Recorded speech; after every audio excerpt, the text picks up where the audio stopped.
Xaloskor fil ertagi asosida. Ari bilan kapalak.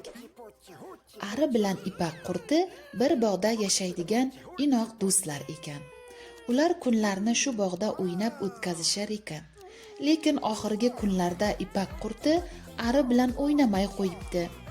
Ari qachon ipak qurtining oldiga kelsa, "Charchaganman, uyqum kelyapti" der ekan. Bir kuni ari ipak qurti yotgan daraxt yaprog'iga qo'nib, xafa bo'lgan ohangda: "Sen nega bunchalar horg'in va uyquchi bo'lib qolding?" deb so'rabdi. Ipak qurti esnab: "Ha, o'zimni juda behol his qilyapman. Quyoshdanmi bilmadim" debdi va yana uyquga ketibdi. "Uf, yana uxlab qoldi. Men o'z ishimga bora qolay" deb uchib ketibdi ari. U ancha uchibdi, gullar orasiga boribdi, hammasidan asal yig'ibdi. Tushdan keyin yana ipak qurtining yoniga kelibdi. Ammo do'sti uxlagan joyida yo'q edi. Ari hayron bo'lib atrofiga qarabdi. Ipak qurti qayerga ketib qoldi? Tavba, debdi. U qorong'i tushguncha vizillab uchib, daraxtlarning tagini, barglarning ustini, gullarning orasini qidiribdi. Lekin ipak qurtini hech qayerdan topa olmabdi. So'ng horg'in va g'amgin bo'lib uyasiga qaytibdi. Charchoqdan tez uxlab qolibdi. Tong otganda ari uyasi oldida barglar orasida kichkina g'alati dumaloq narsani ko'rib qolibdi. U uchib darhol g'umbakning oldiga boribdi. "Bu nima ekan?" debdi hayron bo'lib. Oradan bir necha kun o'tibdi.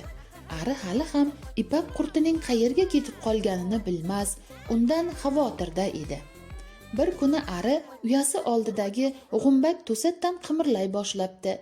Ari hayrat bilan unga qarab: "Kim bor bu yerda?" deb baqiribdi. So'ng uchib g'umbakning yoniga bargga qo'nibdi. U yerdan hech qanday javob bo'lmabdi. Faqat orqaga, oldinga harakat qilarmish. Nihoyat g'umbak ochilibdi va ichidan rangli, juda chiroyli kapalak chiqibdi. U tashqariga chiqib, avval chiroyli qanotlarini yozib, daraxt atrofida aylanibdi.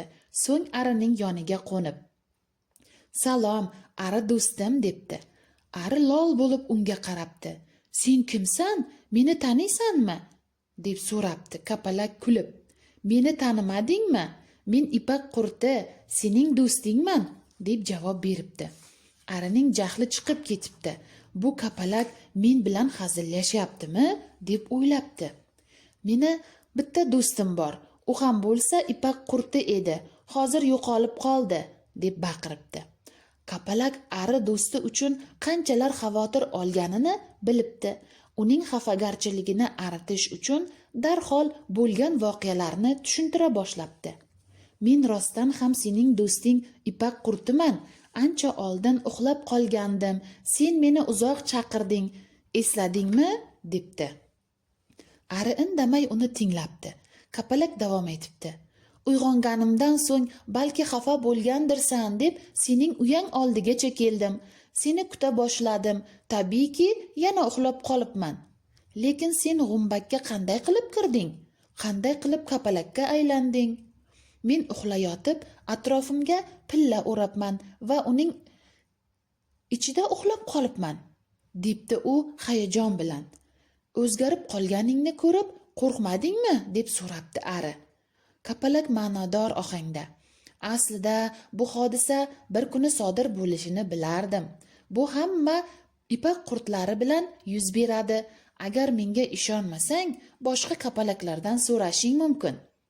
Ari tabassum bilan: "Hojati yo'q, do'stni qayta topishning o'zi baxt." "Ha", debdi kapalak. "Endi birga ucha olamiz." So'ng ikkalasi baravar havoga ko'tarilibdi va gullar orasida ucha boshlashibdi.